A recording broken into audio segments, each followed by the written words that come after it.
আমি এই মুহূর্তে দাঁড়িয়ে আছি লালমনিরহাটের হাতীবান্ধা উপজেলার ফকিরপাড়া ইউনিয়নের যে বুড়া সারডুবি এলাকা রয়েছে সেই বুড়া সারডুবি এলাকায় আপনাদেরকে জানিয়ে রাখি বড়খাতা কলেজের প্রভাষক দুলাল হোসেনের যে ছোট ছেলে আবদুল্লাহ রয়েছে, এই আবদুল্লাহ কিন্তু আজকে পুকুরের পানিতে পড়ে কিন্তু নিহত হয়েছেন।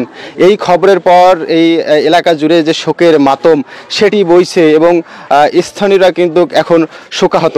দর্শক, আপনাদেরকে জানিয়ে রাখি যে এই ছোট্ট আবদুল্লাহ আজকে দুপুরবেলা পরিবারের যে অগোচর, অর্থাৎ এই আবদুল্লাহর বয়স কিন্তু প্রায় 2 বছর আমরা জানতে পেরেছি এবং এই আবদুল্লাহ কিন্তু পরিবারের চোখ ফাঁকি দিয়ে পাশেই যে একটি পুকুর রয়েছে সেই পুকুরের পানিতে পড়ে যান এবং সেখান থেকে তার পরিবারের লোকজন এবং এলাকাবাসী উদ্ধার করে হাতীবান্ধা হাসপাতালে নিয়ে গেলে সেখানের যে কর্তব্যরত চিকিৎসক রয়েছেন সেই ছোট্ট আবদুল্লাহকে কিন্তু মৃত ঘোষণা করেন। তার এই খবরে স্থানীয় সহ এই পরিবার যে রয়েছে, আবদুল্লাহর যে বাবা মা রয়েছে তারা কিন্তু কান্নায় ভেঙে পড়েছেন। আমরা কিন্তু সেই ঘটনাস্থলে রয়েছি এবং সেই বাড়ির সামনেই কিন্তু আমরা রয়েছি। আমরা একটু কথা বলার চেষ্টা করব যে এই আবদুল্লাহকে হাতীবান্ধা হাসপাতালে নিয়ে গিয়েছিলেন, আসলে তাকে কিভাবে উদ্ধার করলেন এবং সর্বশেষ ডাক্তার কি বলেছে। আমি নামাজ পড়ে আসতেছি, ত্রিপদীতে ওখানে দেখছি মামা সহ এখানে শুভেচ্ছা ওরা সহ গাড়িতে যাইতেছে।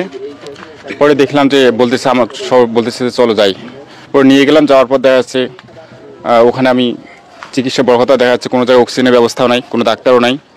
এরপর আমরা হেলথ কমপ্লেক্সে চলে যাই হাতীবান্ধায়। ওখানে গিয়ে দেখি যে চিকিৎসকরা আছে কর্তব্যরত, উনি বললো যে মারা গেছে। দর্শক, আপনারা যেমনটি শুনছিলেন আমরা কথা বললাম, ইনি কিন্তু সাথে নিয়ে গিয়েছিলেন সেই ছোট্ট আবদুল্লাহকে। দর্শক, আমরা স্থানীয়দের সঙ্গে কথা বলেছি, স্থানীয়রা জানিয়েছে আজকে সকালবেলা এই যে আবদুল্লাহ রয়েছে তার যে বাড়ির পাশে পুকুরটি রয়েছে এই পুকুরটিতে কিন্তু মাছ ছেড়ে দেওয়া হয় এবং এই পরিবারের যে চোখ ফাঁকি দিয়ে তিনি এই ছোট্ট আবদুল্লাহ কিন্তু সেই মাছ ধরার জন্যই পুকুরেতে নামে এবং পুকুরে নামার পর তিনি কিন্তু সেখানেই ডুবেছিল।